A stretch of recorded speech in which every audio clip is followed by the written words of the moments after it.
தாசன் புதுச்சேரியிலே பிறந்து பெரும் புகழ் படைத்த கவிஞர்களுள் ஒருவராக விளங்கியவர். 1891 ஏப்ரல் 29 புதுவையில் பெரு வணிகராக இருந்த கனகசபை இலக்குமி ஆகியோருக்கு மகனாக பிறந்தவர். அவருடைய இயற்பெயர் கனக சுப்புரத்தினம். 1920 பழனி அம்மையாரை மணந்து கொண்டார். சிறு வயதிலிருந்தே பிரெஞ்சு மொழியை பயின்றார். என்றாலும் கூட தமிழ் பள்ளியிலேயே அதிக காலத்தை கழித்தார்.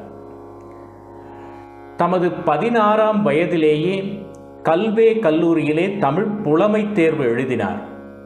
தமிழ் மொழி பற்றும் தமிழ் அறிவும் நிறைந்து இருந்ததால் 2ஆம் ஆண்டில் கல்லூரியிலேயே முதலாவதாக தேர்ச்சி பெற்றார்.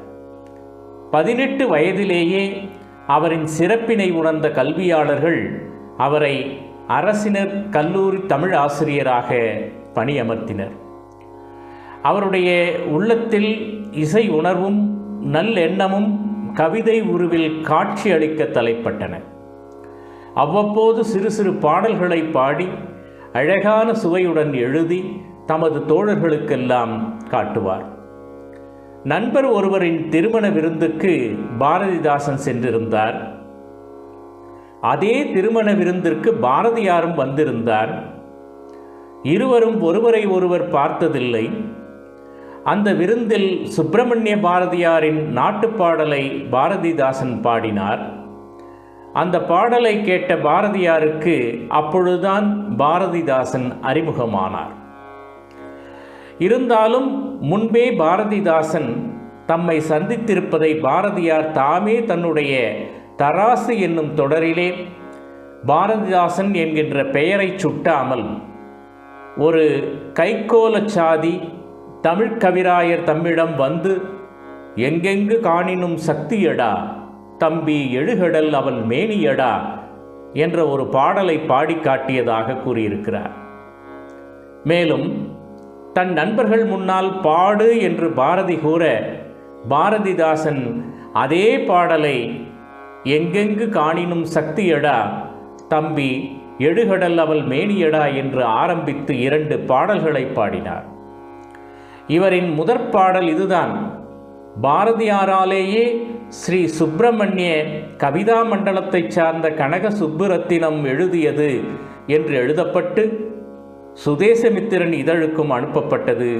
இதனால் இருவரும் முன்னரே அறிமுகமாகி இருக்கின்றனர் என்பது உறுதியாகின்றது.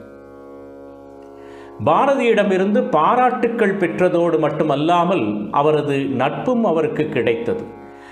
அது முதல் அவர் இயற்பெயரான கனக சுப்புரத்தினம் என்பதை பாரதிதாசன் என்று மாற்றிக்கொண்டார். பாரதிதாசன் தம் எழுச்சிமிக்க எழுத்துக்களால் புரட்சி கவிஞர் என்றும் பாவேந்தர் என்றும் பரவலாக அழைக்கப்பட்டார். புதுவையிலிருந்து வெளியான தமிழ் ஏடுகளில் கண்டெழுதுவோன், கிறுக்கன், கிண்டல்காரன், பாரதிதாசன் என பல புனைப்பெயர்களிலே எழுதி வந்தார். குயில் என்ற ஒரு கவிதை திங்கள் இதழையும் நடத்தி வந்தார். தந்தை பெரியாரின் தீவிர தொண்டராக தம்மை இணைத்து கொண்டு திராவிடர் இயக்கத்திலே மிகுந்த ஈடுபாடு கொண்டவர். தந்தை பெரியாரின் தீவிர தொண்டராக தம்மை இணைத்து கொண்டு திராவிட இயக்கத்தில் மிகுந்த ஈடுபாடு கொண்டார்.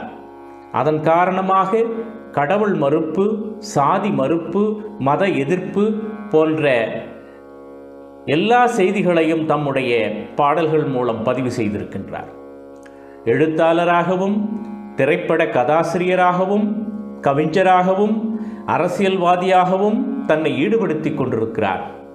புதுச்சேரி சட்டமன்ற உறுப்பினராக 1954 தேர்ந்தெடுக்கப்பட்டார்.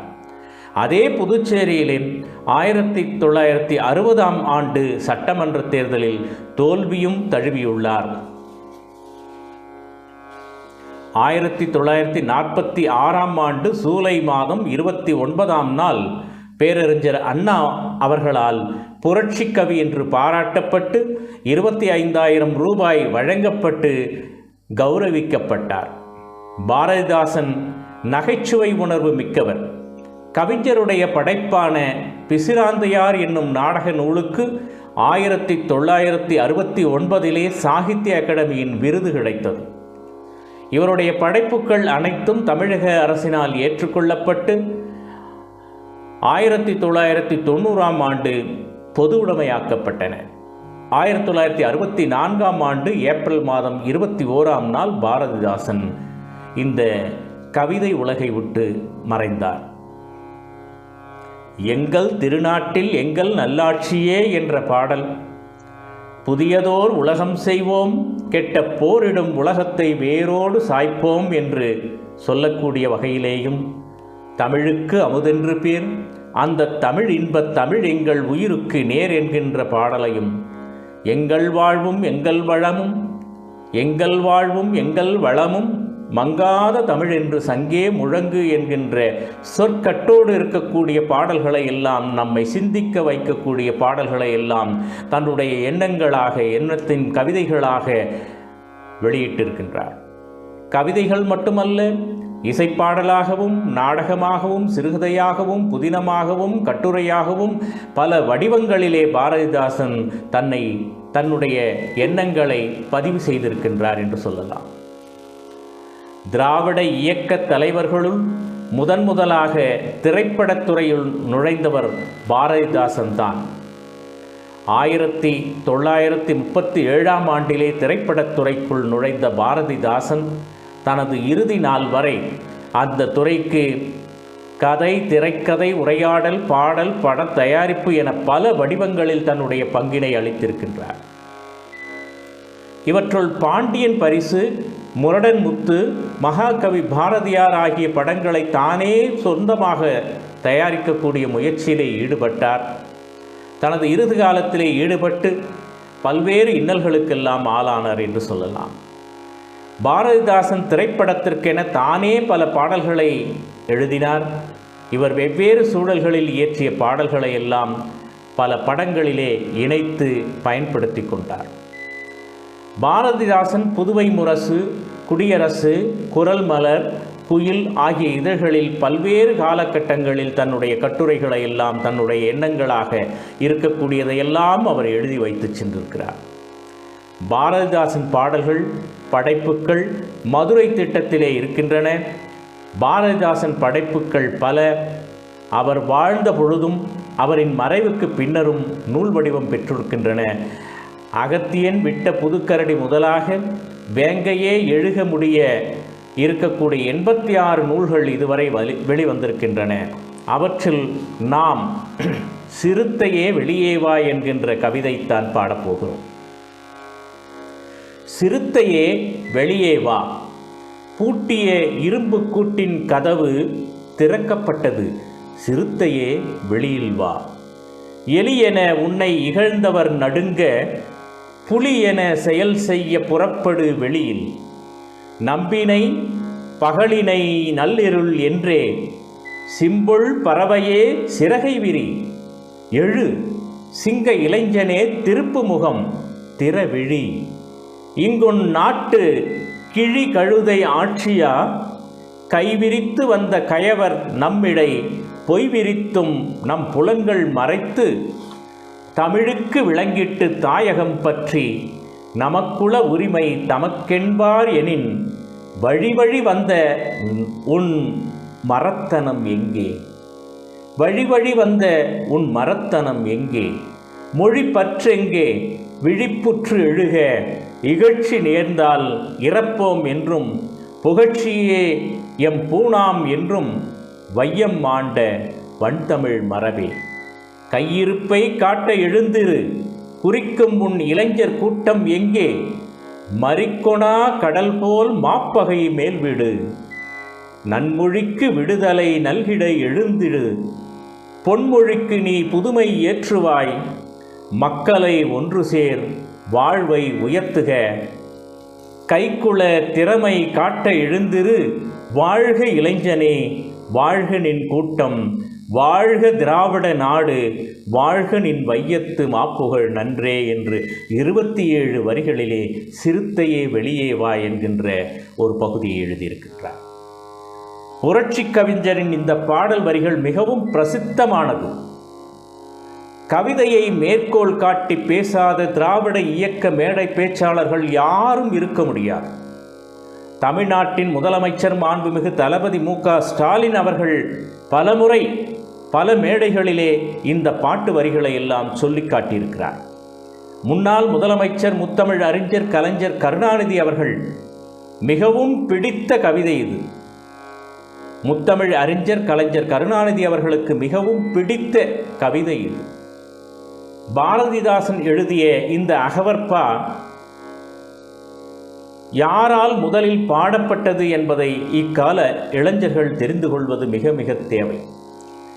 1945ஆம் ஆண்டு ஜனவரி திங்கள் அப்போதைய தென்னார்காடு மாவட்டம் கடலூர் அருகே புதுப்பேட்டை என்னும் ஊரிலே திராவிட மாணவர் மாநாடு ஒன்று நடத்தப்பட்டது. அதற்கு தலைமை வகித்தவர் திரு ஈ.வி.கே. சம்பத் அவர்கள்.